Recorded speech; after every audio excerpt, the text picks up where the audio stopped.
Je suis content de vous retrouver. Vous êtes dans l'invité de la rédaction de l'AGP. Bonjour à tous. Cet entretien de l'agence guinéenne de presse, je rappelle souvent, consiste à décortiquer l'actualité avec des personnalités triées sur le volet.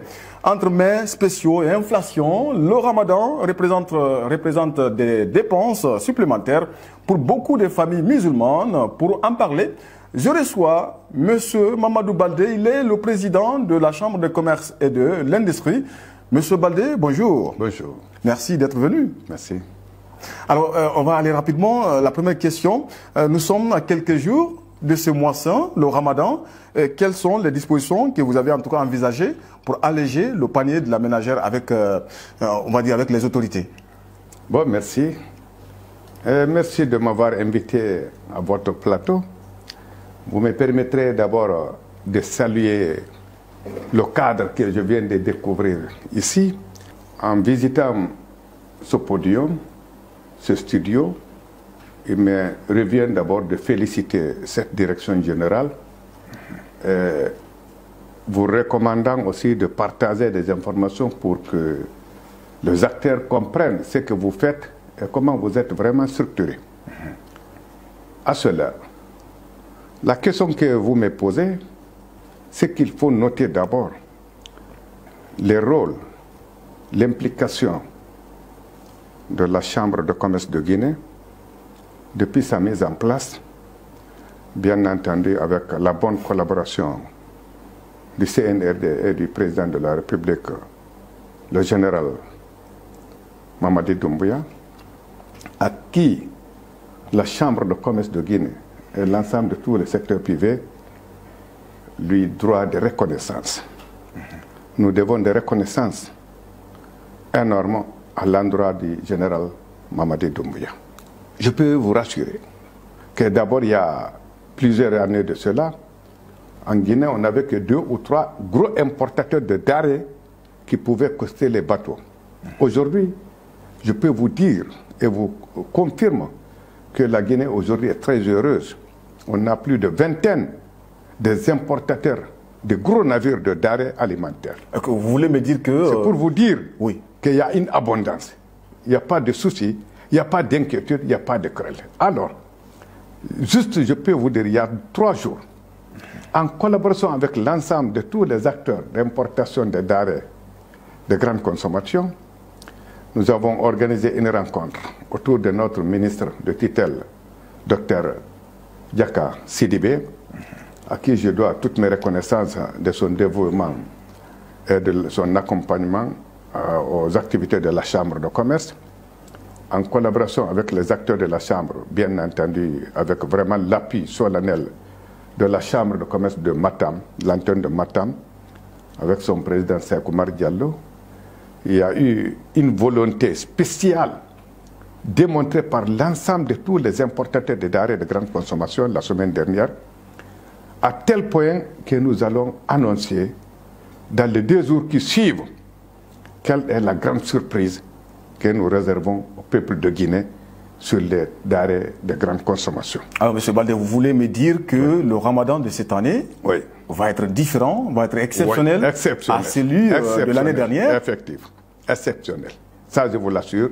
Et que dans les 2 jours qui suivent, en collaboration avec notre ministre, la Chambre de commerce fera le devoir d'annoncer toutes les dispositions prises, pour les dispositions qui ont été prises pour affronter le mois de Carême. Alors, vous avez parlé de la ministre du Commerce, Dr Diaka Sidibé. Est-ce que vous, je veux dire, la Chambre de commerce et ce département, vous avez envisagé de déployer des agents pour faire le suivi et le contrôle au niveau des marchés? Lorsque vous parlez de suivi, de contrôle, c'est lorsqu'il n'y a pas une entente. Aujourd'hui, je peux dire qu'il y a une harmonie, il y a une entente, il y a une volonté personnelle à l'endroit des acteurs du commerce. On n'a pas besoin d'attendre une suivi ou bien être contrôlé. De ce que je vous parle, c'est avec une certitude. Aujourd'hui, nous nous félicitons d'abord, nous remercions l'ensemble de tous les acteurs sur le marché guinéen et nous remercions, nous apprécions les importateurs de denrées qui s'impliquent sérieusement à notre demande pour accompagner l'apaisement et l'accès facile de denrées de grande consommation. Alors, vous parlez de dispositions, oui, d'autres aspects. Je reviens aussi sur ce point qui est aussi intéressant. Oui. Est-ce que il y a un déploiement aussi, c'est-à-dire la mise en place d'une coordination au niveau régional pour vraiment faire un approvisionnement des produits? Non, ce qu'il faut que vous notez, ce n'est pas un approvisionnement de ravitaillement. C'est pour rendre les produits accessibles à des prix. C'est la même chose. Cet approvisionnement est suffisant. Lorsque nous prenons un programme de visite dans les entrepôts de la place avec notre ministre de tutelle, souvent ils sont impressionnés de ce qu'ils trouvent dans le marché. Donc c'est pourquoi je vous dis, il ne faut pas que vous créiez des soucis, des inquiétudes, de la peur à la population. Mais rassurez-vous que nous, la Chambre de commerce, je vous dis et je vous confirme que nous avons suffisamment de denrées qui peuvent mettre l'ensemble de tout le peuple de Guinée à l'aise. La seule différence que je peux vous dire, vous les hommes du micro, à l'approche du mois de Ramadan, ceux qui prennent le micro baladeur, aller dans le marché, parfois c'est vous qui créez la peur. Parce que c'est vous qui allez devant une bonne femme qui est assise au bord de la route et qu'on n'aime même pas ce qu'elle parle, elle va rapidement parler en langue nationale, dire que la vie est dure, la vie est dure. Donc là, c'est vous qui occasionnez cette peur pour dire que le temps est dur. Par contre, je peux dévier quiconque. Aujourd'hui en Afrique, la Guinée est l'un des meilleurs pays aujourd'hui qui vit bien. Ça, je vous le dis, je peux dévier n'importe qui pour vous dire qu'il faut que les Guinéens se sentent heureux. Je connais, pourquoi je le dis, je connais la différence avec les pays frontaliers, les pays voisins de la sous-région. Je connais l'Afrique, je connais l'Europe. Je peux vous dire avec certitude, il faut que les gens comprennent qu'on est très heureux en Guinée. Mais seulement, vous savez, parfois c'est lorsqu'on perd une potentiel qu'on va reconnaître qu'on était dans le bien. Mais sinon, je peux dire au peuple de Guinée de se sentir heureux. On va continuer. Vous dites tout à l'heure qu'il y a une vingtaine d'importateurs. Il y a plus de vingtaine. Ok. Dans ce cas, est-ce que vous travaillez aussi régulièrement avec le département pour la vérification de la facturation et puis des procédures de livraison des produits? Effectivement, vous savez, à chaque fois que nous nous retrouvons avec les importateurs, pour vous dire leur engagement, leur volonté d'accompagner volontiers les paisibles populations, ils présentent sur la table leur offre, c'est le fournisseur, à partir de l'Inde. Ils présentent les différentes tarifications des navires. Si ça trouve que les cargaisons sont embarquées par des conteneurs, ils présentent les BL qui démontrent quel est le coût qu'il coûte pour arriver au port de Conakry.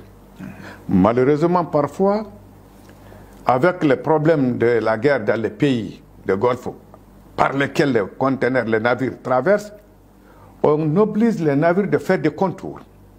Parfois, lorsque les navires font des contours pour augmenter la durée du trajet, ça percute sur le prix des denrées, à tel point, d'ici que les cargaisons arrivent à Conakry, ils ont atteint un certain taux. Mais par contre, à chaque fois qu'on se retrouve avec les importateurs, et notre ministre Dr Diaka, avec l'ensemble de tous les cadres du département, ils mettent le document sur, ils montrent exactement, voilà le coût qui nous revient, voilà le taux de la douane. C'est le lieu pour moi de vous dire, je reconnais l'appui du gouvernement pour aussi faciliter l'accessibilité de la procédure de douane, les taxations en douane, parce que l'État subventionne aussi une partie. C'est le lieu de le dire et de remercier vraiment la contribution du gouvernement pour quand même une partie des subventions, c'est au profit pour que le denrée soit quand même un prix raisonnable. Et sur ce point, je vais insister, est-ce que les autorités ont réellement pris les engagements, on va dire, si vous voulez, l'engagement de réduire les taxes? Parce que vous en parlez maintenant. Mais s'il vous plaît, oui. Depuis l'avènement du CNRD, la première action qui a été posée ici, c'est la signature de conventions de suivi, d'équilibrer le commerce dans le pays entre la Direction générale des douanes, la Chambre de commerce et le ministère du commerce. Et à chaque période de 6 mois, nous nous retrouvons pour voir qu'est-ce qui va, qu'est-ce qui ne va pas, qu'est-ce qui a marché, qu'est-ce qui n'a pas marché, et pour que nous ramenions encore le dossier à nouveau. Donc à chaque 6 mois, nous renouvelons cet accord. Et en plus, parfois, il y a des petits soucis que les importateurs aujourd'hui rencontrent au port. Pourquoi? Souvent, parfois, maintenant, vous trouvez 3 ou 4 navires qui servent du riz et du sucre qui ont des problèmes d'accostage. Par contre, il y a moins de 56 ans, 7 ans, c'est difficilement que vous trouvez 2 bateaux qui viennent par semaine à Conakry. Aujourd'hui, j'avoue que à chaque fois que vous venez au port, vous trouvez 3 ou 4 navires qui costent pour débarquer. Vous qui ne partez pas vers le port, vous qui ne partez pas visiter les entrepôts, les importateurs, c'est pourquoi vous vous posez la question sur les prix de denrées. Mais les prix des denrées, l'accessibilité des denrées alimentaires, ce n'est plus un problème en Guinée. C'est ce que je peux vous rassurer. Les prix n'auront aucun problème aussi? Aucun problème. Parce qu'avec le comportement de certains marchands, si vous voulez, des commerçants sur le terrain, là, ça laisse à désirer. S'il te plaît, vous avez parlé de comportement. Ouais. Ce comportement-là, ça ne dépend pas de la Chambre, ça ne dépend pas de l'État. La Chambre n'est pas une structure de police ni de gendarmerie. Si maintenant, dans les 2 jours qui suivent, avec notre département, notre ministre, nous allons annoncer au peuple de Guinée les prix que nous avons accordés officiellement, en collaboration avec tous les importateurs, le prix auquel, avec toute conscience, voilà le prix de gros que nous officialisons que le riz doit être vendu. Une fois le prix là sera annoncé, on va aussi annoncer le prix auquel les détaillants sont censés de vendre. Maintenant, à cela, s'il y a des personnes malvoyantes, parce que vous savez, il faut d'abord avoir la conscience pour être un citoyen d'un pays. Oui. Parce que le développement d'un pays est lié à la conscience de la population. Il faut que la population comprenne. Chacun à son tour doit contribuer à l'apaisement, à la bonne cohésion, à la sensibilisation au développement de son pays. Mais lorsque quelqu'un croit dans sa boutique, il ne connaît que son profit, son intérêt. Si celui-là se fera avoir par les contrôleurs, soit la police ou la gendarmerie, là, ce n'est pas l'actif de la Chambre. Ce qui est sûr, nous ferons une annonce officielle en collaboration avec notre ministère du tutelle pour vous annoncer qu'avec un accord avec les importateurs qui vendent, qui ont pris leurs capitaux financiers pour amener les navires, ce qui est sûr, les prix seront abordables à tout le monde. Maintenant, ceux qui feront injure contre cela, là, ça dépendra maintenant des services de sécurité pour veiller au respect de ce que nous allons annoncer. Très bien dit. Vous dites que vous allez faire une annonce officielle en ce qui concerne les prix. Est-ce que vous avez pensé à mettre en place un mécanisme pour inviter tout consommateur à dénoncer toute forme d'abus? Bien entendu, il y a un numéro vert qui est déjà mis en place à travers le ministère du Commerce et de l'Industrie, auquel, après, toute personne qui se verra que le vendeur exagère, il est libre d'annoncer, il est libre de communiquer pour dire je suis à tel endroit, telle boutique, numéro tel quartier, voilà celui-là m'a vendu le riz à tel prix, ou bien il m'a vendu le sucre à tel prix. Et s'il le fait, il aura aussi contribué, s'il le fait, il aura aussi joué son rôle pour quand même obliger tous les vendeurs aussi de respecter les prix conclus. Aujourd'hui, l'ensemble du secteur privé de la Guinée, la Chambre de commerce reconnaît les acquis du CNRD. Ça, je vous le dis. Et nous approuvons, nous accueillons la refondation du général Mamadi Doumbouya. Et nous avons pris l'engagement de jouer notre rôle de maîtrise de ce qui est des ressorts de la Chambre de commerce. Mais ce qu'il faut noter, il y a 19 ans, on n'avait pas une Chambre de commerce. Donc il y a 2 ans et demi que nous sommes là. Nous essayons de faire notre mieux pour former, formaliser, sensibiliser, faire comprendre. Mais, simple passage, si vous me demandez si j'ai quelque chose à ajouter, c'est dire à l'ensemble de tous les acteurs du secteur privé guinéen qui se retrouvent aussi d'office collaborateur de la Chambre de commerce. Donc la Chambre de commerce, c'est tout acteur qui fonctionne dans le secteur privé et d'office collaborateur de la Chambre de commerce. Monsieur Baldé, merci. Merci. Merci d'être venu. Merci. Mamadou Baldé, président de la Chambre de commerce et de l'industrie, était là pour nous parler des dispositions prises à l'approche du Ramadan, le mois saint. Merci à vous, les internautes. Merci également à l'équipe de production de l'AGP. N'oubliez pas de consulter notre site web le www.agpguinée.com. AGP au cœur de l'information.